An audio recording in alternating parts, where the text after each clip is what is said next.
नमस्कार दोस्तों, अधूरे प्यार की एक अधूरी कहानी। शाम का समय था। मैं अपने दोस्त का इंतज़ार कर रहा था। स्टेशन के बाहर हम लोग का बाहर कहीं घूमने जाने का प्लान था और मैं जल्दी पहुंच गया था। कुछ समझ नहीं आ रहा था कि मैं क्या करूं। मैं स्टेशन के पास आके बैठ गया। तभी कुछ ऐसा हुआ कि मेरी ज़िंदगी एक अलग मोड़ लेने वाली थी। स्टेशन की तरफ मैं देख रहा था कि मेरा दोस्त आया कि नहीं। तभी अचानक से मेरी नज़र एक लड़की पर पड़ी। वो जो वक्त था वह पूरी तरह कुछ देर के लिए थम सा गया। मैं सब भूल गया था कि मैं कहाँ हूँ, क्यों हूँ। बस मेरी आंखें उस लड़की की तरफ से हटी नहीं रही थी और इस तरह से मैं उसे देखते ही जा रहा था।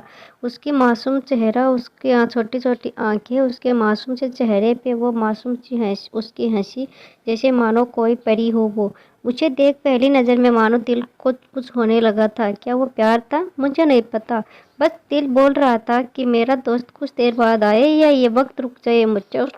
मुझे उसका नाम जानना था। उसके बारे में बहुत कुछ पता करने को दिल कह रहा था, लेकिन कैसे करूं ये समझ नहीं आ रहा था। जब कुछ समझ नहीं आया तब मैंने बस भगवान से प्रार्थना की कि मुझे ये लड़की मेरी ज़िंदगी में चाहिए। वो जा रही थी मेरी आंखों से दूर। मुझे रोकना था उसे, उससे बातें करना था, उसे दोस्ती करनी थी और उसे अपने दिल की बात बतानी थी। लेकिन कैसे, यही सवाल बस बार बार मेरे मन में आ रहा था और मुझे बेचैन किया जा रहा था। मैंने फिर सोच लिया कि मेरी आंखों से दूर होने से पहले मुझे इसका नाम पता चल जाए तो मैं इसे अपना बनाऊंगा और शायद भगवान ने ही उसे भेजा होगा मेरे लिए। ये मैं समझूंगा। तभी भगवान ने चमत्कार कर दिया। पीछे से आवाज़ आया, प्रिया मैं यहाँ हूँ। फिर वो पीछे देखी तो मैंने देखा वहाँ से एक लड़की आवाज़ दी और वो उसके पास चली गई। तभी मैं समझा उस लड़की का नाम प्रिया था। मैं खुश हो गया और उस लड़की को मन किया जाके धन्यवाद बोल दूं, क्योंकि उसी की वजह से मुझे उसका नाम पता चला। बस तभी मैंने ठान लिया अब उसे अपना बनाना है, उसे अपनी ज़िंदगी में लाना है। फिर तभी मैं उसके पीछे जाने लगा कि अचानक ही पीछे से एक हाथ आया। पीछे देखा तो दोस्त आ गया था। अब मैं क्या करूं, समझ नहीं आ रहा था। मैं क्या बोलूं, उससे कैसे मना करूं, उससे कैसे जाऊं मैं उसके पीछे। मैं इसी सोच में लगा रहा। तब तक वो मेरी आंखों से दूर जा चुकी थी। दिल मानो रोने लगा और तभी मानो ऐसा लगा कि जैसे सब कुछ एक सपना सा था बस, और आंखें खुल गया तो सपना टूट गया।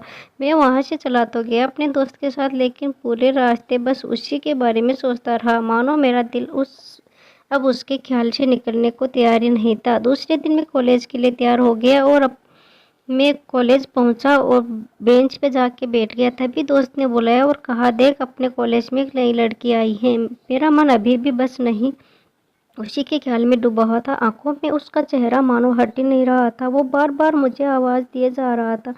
तभी मुझे गुस्सा आया और पीछे उसे बोलने ही जा रहा था कि मैं रुक सा गया। मेरी नज़र मानो फिर से एक बार सपनों में चला गया। मैंने देखा कि वही थी। मानो जैसे मेरी खुशी का कोई ठिकाना नहीं रहा। मैं खुद को रोक ही नहीं पा रहा था और मेरे समझ में ही नहीं आ रहा था कि मैं क्या करूं, क्या बोलता। मैं बस जाके उसके दोस्त के गले लग गया और हंसने लगा। तभी पता चला कि वह नई लड़की थी जो कॉलेज में आज पहला दिन आई थी।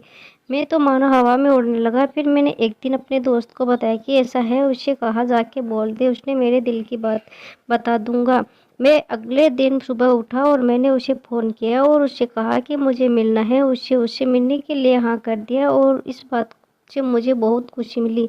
हम लोगों ने एक समय निर्धारित किया था और मैं समय से पहले वहाँ उसका इंतज़ार कर रहा था। तभी मेरी नज़र उस पे पड़ी। वही कपड़े, वही बैग, वही छोटी छोटी आंखें और चेहरे पे प्यारी सी मुस्कान। मानो ऐसा लग रहा था कि वही पहला ही दिन था जब मैंने उसकी पहली बार देखा। तो धीरे धीरे आ रही थी। मैं तो बस उसे देखता ही जा रहा था। फिर वो पास आती है, फिर वो मेरे सामने बैठ जाती है। तभी बस मैंने उससे कहा कि मुझे कुछ कहना है उससे।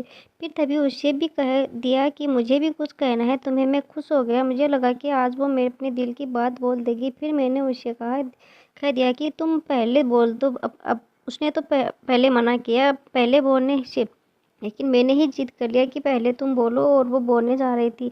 मानो मेरी सांस रुक गए थे। उसकी बातें सुनने के लिए सब कुछ थम सा गया। बस ऐसा लगा कि मैं और वो कुछ नहीं है आसपास। फिर उसने अपने बैग से एक कार्ड निकाला और दिया मुझे। वो जो पल था वही पहला पल जब मुझे लगा कि मेरा सपना था और सपना टूट गया। उस कार्ड में उसकी शादी का आमंत्रण था। बस फिर क्या, सब कुछ वहीं रुक गया। शायद मैंने बहुत देर कर दी उसे अपने दिल की बात बताने में, शायद बहुत बहुत देर। फिर उसने मुझसे पूछा कि क्या तुम क्या कहना चाहते थे। मैं क्या कहता, तब बात बदल दी और वो चली गई और मैं वहीं बैठ गए रह गया। मुझे उसे अपना बनाने का एक सपना ही था, शायद जो एक समय में आके टूट गया। वो आज का दिन और पहला दिन मानो क्यों आया था मेरी ज़िंदगी में, अब तक के ये बात समझ नहीं आया। पहला दिन भी एक सपने की तरह आई और कुछ देर बाद टूट गई, और ये आज का पल जो फिर से एक सपना बनकर पल में टूट गया। इसलिए दोस्तों, कभी भी अपने दिल की बात बताने में देर ना करो, वरना इतना देर हो जाता है कि अपने प्यार को बस सपने में ही अपना बनाना पड़ जाता है। धन्यवाद। जय हिंद, जय भारत।